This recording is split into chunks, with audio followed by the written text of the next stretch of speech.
Hola, hola, ¿cómo estás? Bienvenido o bienvenida a esta que es tu primera clase del programa conversacional. Como tú ya sabes, en este programa te voy a compartir tips que son muy exclusivos, que no comparto en ninguna otra parte, pero que son muy importantes para la hora de conversar. En esta primera lección te voy a dar lo que yo considero que son las reglas de oro para poder hablar correctamente el inglés. Es una lista de los errores más comunes que escucho después de tantos años de práctica y después de muchos clubs de conversación, porque son los errores típicos que cometen las personas de todos los niveles. Así que lo que te voy a enseñar en esta primera lección son reglas fundamentales que necesito que tengas siempre anotadas, siempre tomes en cuenta y que empieces a practicarlas ya.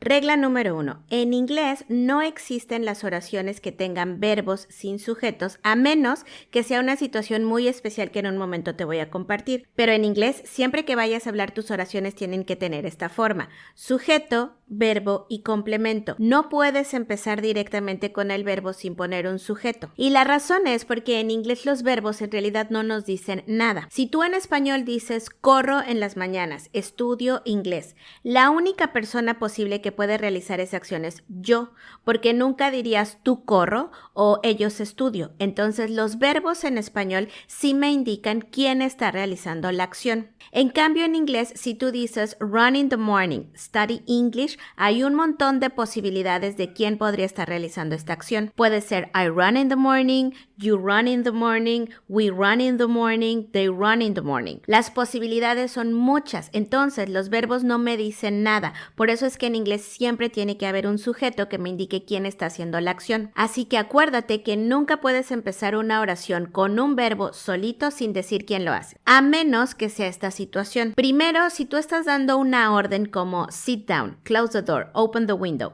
ahí sí podemos omitir el sujeto porque es una orden directa a una persona. La única posibilidad es decir solo a la persona que tienes enfrente. You open the door, you close the window, you sit down. Entonces, como solo hay una posibilidad porque es directamente a una persona, lo podemos omitir. Otra situación en la que se puede comenzar una oración sin tener sujeto y directamente con el verbo es cuando el verbo es el sujeto en sí.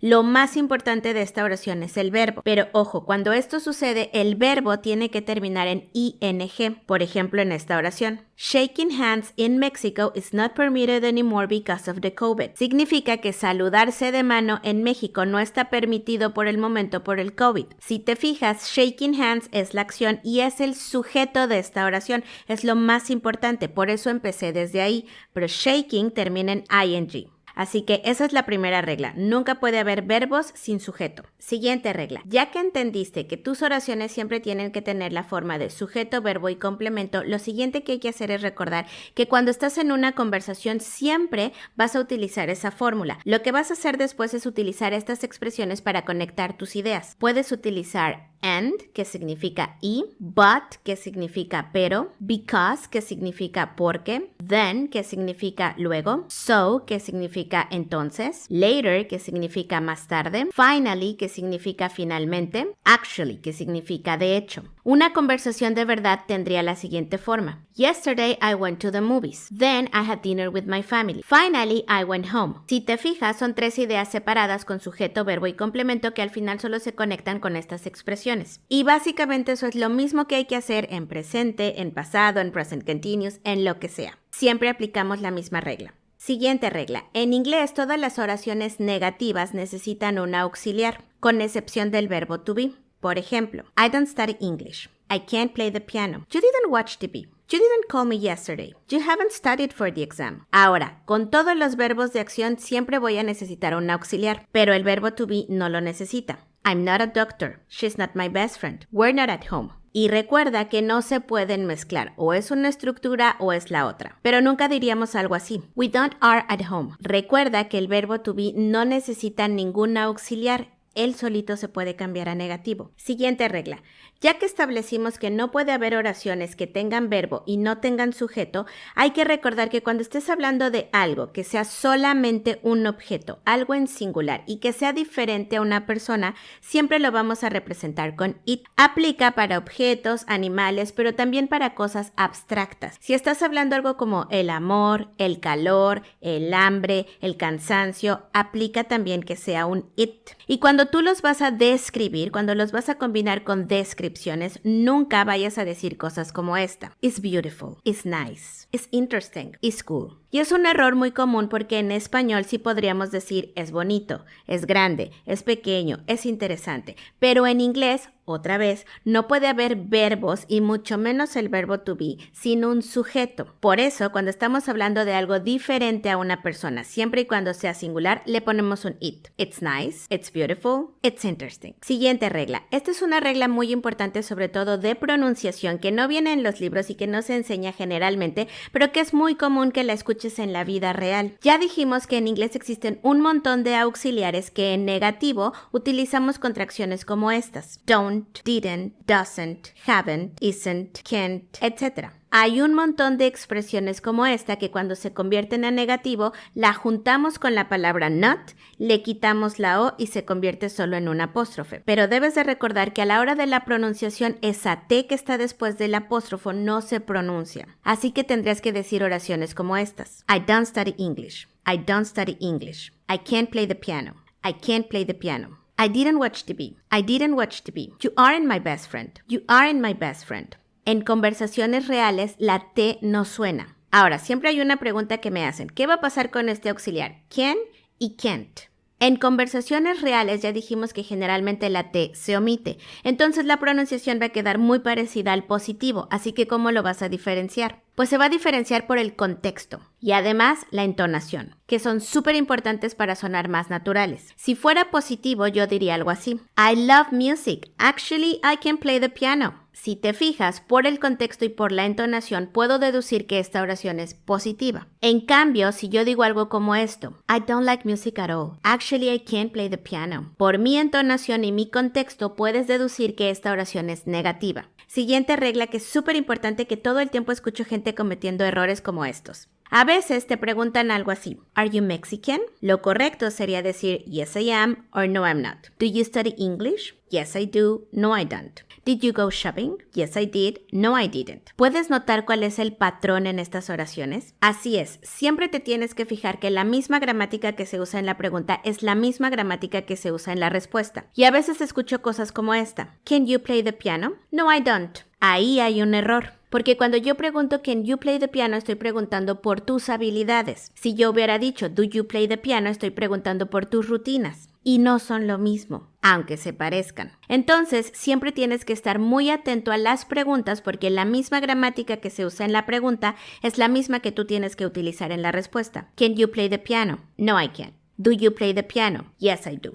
Y lo mismo aplica en todos los tiempos, con todos los auxiliares y con el verbo to be. Y también esta regla aplica para tiempos verbales. Si te hacen una pregunta en pasado, respondes en pasado. Si te hacen una pregunta en present continuous, respondes en present continuous. Y así sucesivamente. Así que siempre tienes que estar muy atento de la gramática que se usa en las preguntas. Siguiente regla. ¿Cómo se pronuncia este sonido? Bueno, de entrada tienes que recordar una regla básica. La TH la vas a encontrar en un montón de palabras en inglés. Tiene dos sonidos posibles, pero nunca va a sonar como una T. Las dos posibilidades son estas. A veces va a sonar como una D, como en estas expresiones. This, that, brother, mother, father. Pero a veces tiene un sonido que, si eres de Latinoamérica, probablemente no utilizamos. Sin embargo, las personas de España sí. Y yo siempre lo comparo para que te sea más fácil recordarlo. Las personas en España la Z la pronuncian diferente a como la pronunciamos en Latinoamérica. Ellos no dicen zorro ni zapato. Ellos dicen zorro, zapato. Si te fijas, hay que poner la lengua en medio de los dientes, sacarla un poquito, pero sin que los dientes de arriba toquen tu lengua, porque hay que soplar un poco. Zorro, zapato. Pues esa es exactamente la pronunciación de la TH cuando no es una D. Y aplica en palabras como esta. Three, think, thank you. Así que practica esta pronunciación lo más que puedas. Aquí hay otra de las reglas más importantes y que se convierten en uno de los errores más típicos que escucho. Recuerda que en inglés tenemos el famosísimo verbo to be, que es muy especial porque tiene cualidades o habilidades que otros verbos no tienen. Se puede convertir, puede tomar diferentes formas dependiendo del sujeto. Si estamos hablando en presente, el verbo to be se puede convertir en am, is o are. Si estamos en pasado, se puede convertir en was o were. Pero eso es gramática que ya veremos en otro momento. Lo que tienes que tener muy claro es cuándo se utiliza. Acuérdate que el verbo to be en presente significa ser o estar y en pasado significa era o estaba. Pero obviamente cuando lo interpretes en español tienes que adaptarlo para que se entienda. Si yo digo, por ejemplo, I'm a doctor, no diríamos yo ser doctor, dirías yo soy doctor. Y si yo digo I was a doctor, lo vamos a interpretar como yo era doctor. Pero si yo cambio de sujeto y digo algo como esto, you are my best friend, tú eres mi mejor amigo. We were at home, estábamos en casa. You are my best friend,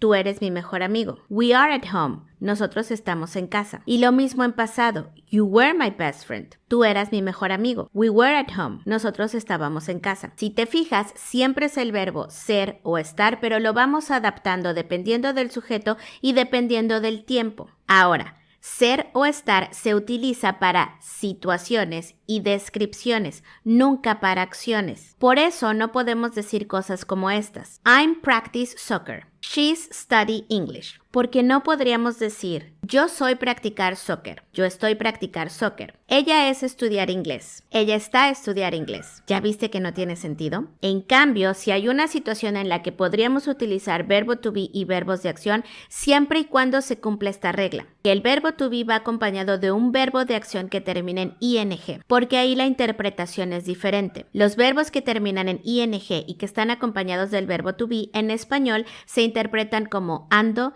endo y endo en su terminación. Así que si yo digo I'm playing basketball, estoy diciendo yo estoy jugando basketball. She's reading a book, estoy diciendo ella está leyendo un libro. Pero acuérdate que nunca diríamos I'm play basketball, she's read a book, ni tampoco esto, I play in basketball, she reading a book. La regla es así. El verbo to be es para descripciones o situaciones. Si lo voy a juntar con un verbo de acción, tiene que ser únicamente cuando el verbo de acción termine en ing. Cuando terminan en ing es present continuous, estoy hablando de acciones que ocurren en el momento o que son temporales. Y en su interpretación, los verbos que terminan en ing en español van a terminar en ando, endo y endo. Pero el present continuous siempre tiene que tener estos tres elementos: sujeto, verbo to be y verbo que termine en ing. Así que no lo olvides porque es uno de los errores más típicos que escucho. Siguiente regla. Probablemente tú ya sabes que la palabra for significa para, pero la palabra for la utilizo con esa interpretación siempre y cuando vaya seguida de un sustantivo,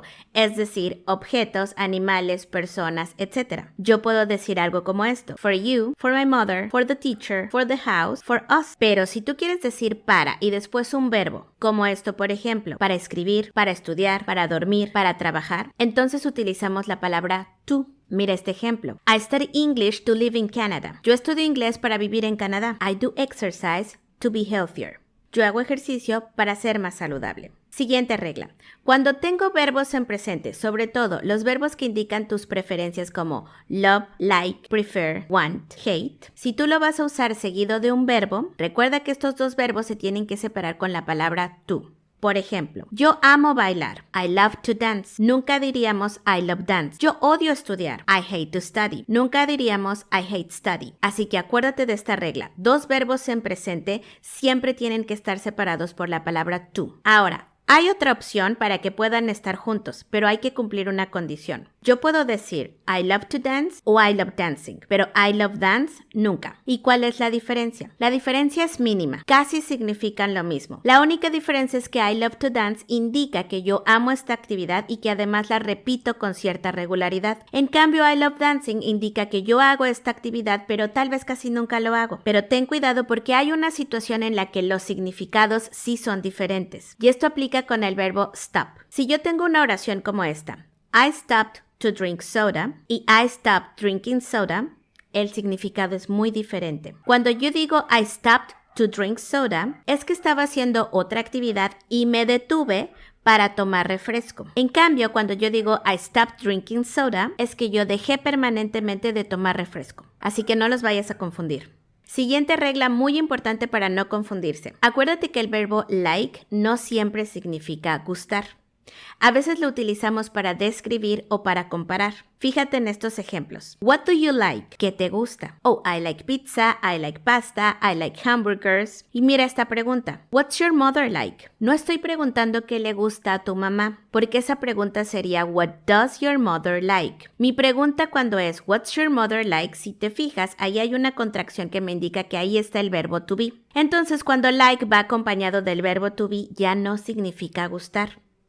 Ahí es cuando lo vamos a utilizar para describir o para comparar. Cuando yo pregunto What's your mother like? Quiero que describas a tu mamá. Oh, she's nice. She's beautiful. She's friendly. Si te preguntan What's the weather like? No te están preguntando qué clima te gusta. Te están preguntando cómo es el clima. Oh, the weather is nice. The weather is cool. Oh, today is cloudy. Y también podemos utilizar like para comparar cosas. Oh, you are like your mom. Eres como tu mamá. Así que no vayas a confundir esas preguntas y acuérdate que like no siempre es gustar. Siguiente regla. Acuérdate que en inglés para comparar cosas, sobre todo cuando estoy comparando una cosa contra otra, dos objetos, tenemos que cumplir una regla muy importante. Y es que todo el tiempo escucho errores como este. English is more easy than German. El inglés es más fácil que el alemán. Y es que en español, siempre que vamos a comparar, utilizamos esta forma. Más fácil, más difícil, más grande, más pequeño. Pero en inglés no siempre se puede hacer eso. Todo depende de la longitud del adjetivo que estás utilizando, es decir, qué tan larga es la descripción que vas a dar. Para adjetivos cortos como easy, no le vamos a agregar more. Lo que vamos a hacer es que esa palabra la vamos a terminar en ER. Así que yo puedo decir, English is easier than German. Pero en cambio podría decir esto, English is more interesting than German. Entonces acuérdate, para adjetivos largos sí puedo utilizar la palabra more. Para adjetivos cortos hay que terminar en ER. Siguiente regla. ¿Cómo se pronuncia esta palabra?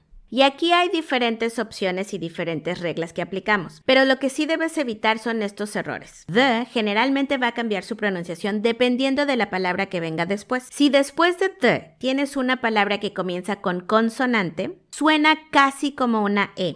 Ahora, hay muchas personas que lo hacen casi como una A. Bueno, la realidad es que es una schwa. Y es un sonido que no existe en español, por eso nos cuesta tanto trabajo. En realidad una schwa está en medio de la A y la E, aunque si la comparamos es más cercana a una E que a una A. Ahora, si tú quieres practicar este sonido, esto es lo que puedes hacer. Acuérdate que a veces en español tenemos esta costumbre. Le puedes decir a una persona algo así, qué tonto eres. Ese que sale desde la garganta es una schwa, porque no es una A. No dices, qué tonto eres, pero tampoco es una E. Qué tonto eres. Es una En realidad ese es el sonido de la schwa, pero vamos a ser honestos. A la gente que hablamos español nos cuesta mucho trabajo. Entonces, mi recomendación es esta. Si no te sale la schwa, como a veces me pasa a mí, pronúncialo lo más cercano a una E sin que sea franca. No es the. Entonces puedes decir algo como esto. The dog, the cat, the house. Pero cuando the viene seguido de una vocal, entonces ahí cambia la situación. Lo vamos a pronunciar D. The internet, the orange, the elephant. Eso sí debes de practicarlo para que suenes mucho más natural. Siguiente regla muy importante. Siempre que estés hablando de cosas en singular, no te olvides de agregar esta palabra. An. Los dos significan lo mismo. Un, uno o una. La única diferencia es el sonido de la palabra que viene después. Si tienes una palabra que su sonido inicial es una consonante, decimos A. I'm a doctor. I'm a student. I have a laptop. Pero si la siguiente palabra tiene el sonido inicial de una vocal, entonces decimos an. He's an engineer. I want an orange. She's an intelligent person. Última regla, y créeme, esta es una de las que más corrijo. A veces cuando estamos en una conversación y nos hacen una pregunta, queremos responder como en español, utilizando esta expresión. Depende.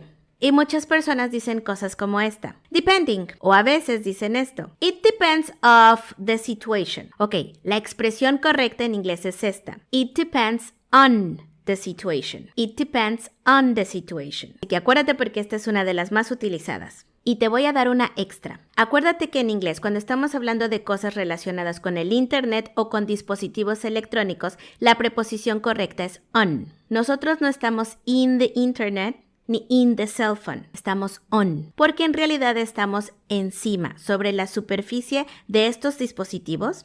O estamos sobre el Internet, todavía no estamos dentro. Posiblemente en un futuro, cuando llegue esto del metaverso, ya vamos a poder decir que estamos in the Internet. Por lo pronto estamos on. Así que tienes que decir cosas como estas. On the Internet, on YouTube, on Instagram, on Facebook, on Twitter. Ahora sí, ya tienes un montón de reglas para practicar y yo espero que en la siguiente sesión en vivo las empieces a utilizar. Acuérdate que lo más importante es hacer una lista, llevar un registro de todos estos tips y ponerlos en práctica. Por lo pronto te voy a dejar con esta información, espero que la empieces a asimilar y la empieces a practicar y yo espero que me mandes un mensajito para que agendemos tu sesión en vivo y nos pongamos a practicar. Espero que estos tips te hayan servido un montón y nos vemos en el siguiente video. Bye bye.